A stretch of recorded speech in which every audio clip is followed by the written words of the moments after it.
Smeagol'un evinden herkese merhabalar. Bu videomuzda Tolkien evreninin başlangıç hikayesine bakacağız. Orada Tolkien bu kurguyu yaparken ne düşünmüş, neler yapmak istemiş, neler planlamış, ne kadarını yapabilmiş, ne kadarını yapamamış, hangi bölümler Christopher Tolkien'e kalmış, bunları göreceğiz. Arada bol detayımız olacak ama konuları genel olarak tadımlık geçeceğiz. O yüzden merak ettiğiniz ya biraz daha uzun olsaydı daha iyi olurdu dediğiniz bölümler olursa onları lütfen videonun yorum bölümüne yazın ki ilerleyen zamanlarda başka videolarda daha detaylı bir şekilde işleyebileyim o konuları da. Ancak o vakte kadar şimdi Tolkien'in evreninin o hikayesi nasıl başlamış onu bir görelim diyorum ve görmek üzere hareketi başlatıyorum.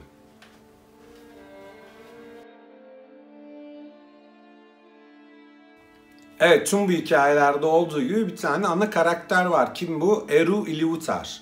Ne yapar? Kendisi her şeyden sorumlu karakter. Bir numara. Herkes bu karakterin elinden çıkar. Eru veya Eru Ilúvatar diye çağrılır. Daha sonrasında Ainur'ları yaratır. Ainur nedir? Bunlar kutsal varlıklar dediğimiz bir grup. Burada Ainu, bunun tekil kullanımı, Ainur çoğul kullanımıdır. Ve bu kutsal yaratıkların hepsi güçlü seslerle ödüllendirilmişlerdir. Ve sonsuzluk salonlarında kendi ateşinden Eru bunları yarattığı için ölümsüzdürler aslında. Burada çok fazla hikayeyi uzatmak istemiyorum. Bunların söyledikleri o şarkıların bir yansıması olarak Arda ortaya çıkar. Ve bu bütün Ainur grubunun hepsinin birer teması vardır Eru tarafından onlara verilen. Ve o temaların yansımalarını da bu oluşumda görürler. O Ea dediğimiz Tolkien evreninin tamamına Ea ismini veriyoruz. Orta Dünya'da bu oluşumun bir parçasıdır. Bu Ainur grubunun içinde Ulmo, Yavanna, Melkor, düşünebileceğiniz Aule, herkes Orome, hepsi oradalar. Bunlar bir şekilde hikayeyi renklendiren karakterler. Tabii bu ahenkli, o çok güzel seslerden oluşmuş dünyayı kim bozar? Melkor bozar. Ne yapar? Diğer oluşumların, o diğer kutsal varlıkların şarkılarını bastırmak ister. Hatta Eru'ya meydan okur. O yüzden de o ahengin içinde kendi ritmini yaratır. Kendi şarkısını daha baskın hale getirmeye çalışır. Ve bu şekilde macera gerçekten şu an bizim okuduğumuz hallere gelir.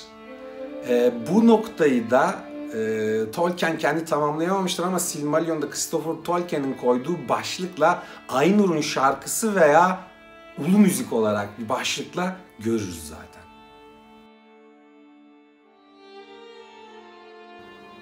Evet, videoya Orta Dünya ile devam etmek istiyorum. Bu isim Tolkien'in bulduğu bir isim değil.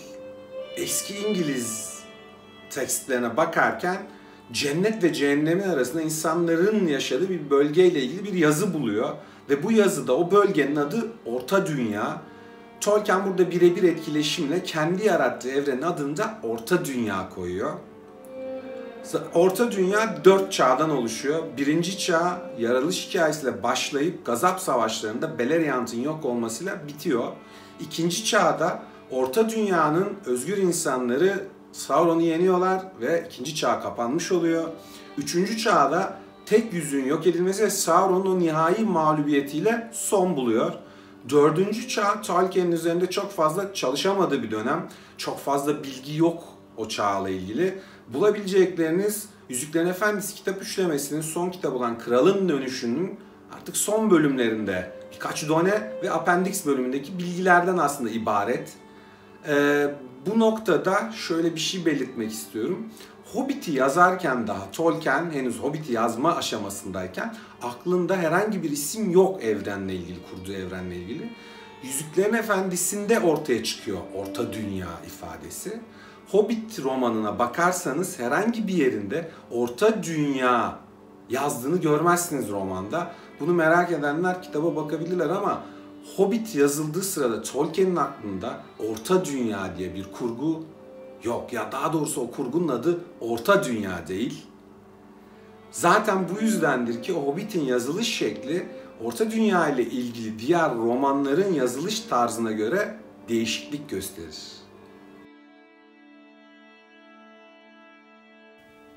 Evet, şimdi gelelim Orta Dünya'nın coğrafi yapısına. Doğal olarak Tolkien bu yapıyı oluştururken belli referansları var. Öncelikle İngiltere coğrafyası çok net olarak bir referans. Daha sonrasında da Avrupa'yı baz aldığı biliniyor. Bunun güzel örnekleri var. Mesela Shire'ın hem coğrafi yapısı hem iklimi İngiltere ile hemen hemen birebir örtüşüyor. Gondor'u hazırlarken Akdeniz bölgesinden belli özellikler, esintiler olduğu kabul ediliyor. Benim hoşuma giden, ilginç bulduğum detaylar, Mordor'u hazırlarken İngiltere'nin Birmingham şehrinin yakınlarındaki siyah kırsal denen verimsiz bir bölgeyi görüyor ve Mordor'a esin kaynağı oluyor bu bölge. Bu açıdan da o coğrafyayı, o haritayı oluştururken gerçek referanslardan yola çıktığı kabul görmüş bir gerçek. Ayrıca efsanelerde veya tarihin içinde geçen belli coğrafi olaylar da esin kaynağı alıyor Tolkien'in. Mesela bu birinci çağın kapanışındaki o Beleriand'ın yok olması Atlantis'in hikayesiyle birbirlerine dirsek temasında olan konular. Her ikisinin de aynı sona yakın bir şekilde bitiyor olması esinlendiği iddialarını doğal olarak ortaya çıkartıyor. Burada güzel bir detay, Yüzüklerin Efendisi üçlemesinin son kitabında Galadriel'e veda konuşmasını yaptığında kralın dönüşünde orada kullandığı cümle sanki Tolkien'in ileride bir yerde Beleriand'ı tekrar su yüzüne çıkartıp Orta Dünya hikayesinin içine katacakmış gibi bir his vermesi güzel bir done, heyecan verici bir done ama çok iyi biliyoruz ki Üstad ne yazık ki bu Orta Dünya ile ilgili yaptığı çalışmaları tamamlayamadan hayata gözlerini kapıyor. Ancak bu noktaya gelene kadar 50 senelik bir çalışması var. 50 sene boyunca notlar alıyor, yazılar yazıyor. Birçok kurguyu hazırlıyor. Yaptıkları kadar ama yapamadıkları da çok. Ve bu yapamadığı bölümlerde doğal olarak o aralıkları, o boşlukları tamamlamak veya bu dağınık notları düzenlemek Christopher Tolkien'e kalıyor. Tabi bu ağır yükü tamamlarken Christopher Tolkien arada bulamadığı detaylar veya yazılmamış konularda kendi yorumunu katıyor hikayeye. Belki de bu da fanlar arasında, Orta Dünya'nın meraklıları arasında en çok tartışmaya yol açan konulardan biri. Evet, videonun bu noktasında Tolkien'in dillere karşı olan o merakından bahsetmek istiyorum. Kendisi bir edebiyat profesörü, aynı zamanda da o orta çağın İngiliz folklorine, kültürüne, işte İskandinav Yarımadası'nın hikayelerine, efsanelerine oldukça meraklı ve bunları hem okul hayatında hem de daha sonrasında inceleyip bunların üzerinde çalışmalar yapıyor Tolkien. Fantastik dünyaya baktığımızda birçok hikayede bir dili bile çok zor bulurken Tolkien Orta Dünya ile ilgili bize tam 7 tane dil veriyor. Hatta bu dillerin bazılarının lehçeleri bile var. Şöyle bir bu dillerin ne olduğunu hatırlamamız gerekirse elflerin kullandığı Sindarin ve Quenya, insanların kullandığı Westronki Orta Dünya'nın ortak dilidir. Valar'ın kendi dili olan Valarin, Entlerin kullandığı dil, Sauron ve hizmetkarlarının ağzından düşmeyen o kara lisan ve en son olarak cücelerin dili olan Kuzdul, Orta Dünya'da karşımıza çıkan diller. Baruk Gazat, Gazat Aymenu.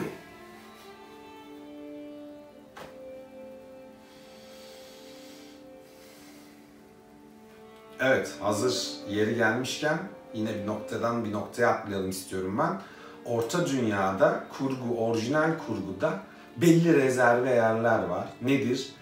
Tolkien kendi evrenini kurarken Beleriand'ı elflere ve insanlara ait bir yer olarak düşünüyor. Ancak burada Ainur grubundan Eule, ki demirci Eule olarak bilinir, kendi ırkı olan cüceleri yaratıyor. Biraz sabırsız bir karakter. Ilútar ya da Eru bunu gördüğü vakit karşısına dikiliyor ve ne olduğunu soruyor. Bu noktada Aule ve cüceler amaçlarının, daha doğrusu sebeplerinin kötü olmadığını, aslında iyi bir şey yapmaya çalıştıklarını açıklayıp af diliyorlar Eru'dan. Sauron ve orklar gibi olmadıklarını kanıtlamaya çalışıyorlar. Eru da olayı gördükten sonra cücelerin yaşamasına izin veriyor. Ancak bir şartla, cüceler Orta Dünya sahnesine çıkmak için önce elflerin yerleşmesini bekliyorlar. Daha sonra sahne alabiliyorlar.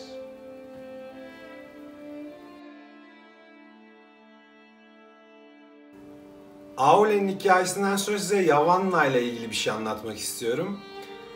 Yavanna da bir Ainu biliyorsunuz. Kendisinin teması doğa. Onun şarkısı tabiatla ilgili. Ancak Orta Dünya'ya baktığında cücelerin ihtiyaçlarından dolayı ağaçları kestiklerini görüyor ve bir hüzün kaplıyor ruhunu. Biraz daha dikkat ettikten sonra insanların ve elflerin de ihtiyaçlarından dolayı ağaçları kestiğini fark ediyor ve çok ciddi bir hüzün içinde kalıyor. Hemen Eru'ya koşuyor ve ondan ağaçların korunması için, tabiatın korunması için Entleri yaratma izni istiyor. Bu isteği de kabul görüyor ve Entler Orta Dünya sahnesine bu şekilde çıkıyorlar. Bu iki örnek Tolkien'in hayal gücünün motive olduğunda hikayeyi ne kadar çeşitlendirebildiğini, ne kadar tatlı detaylar koyduğunun içine çok güzel bir örneği. Bu noktadan artık videonun kapanışına gidiyoruz.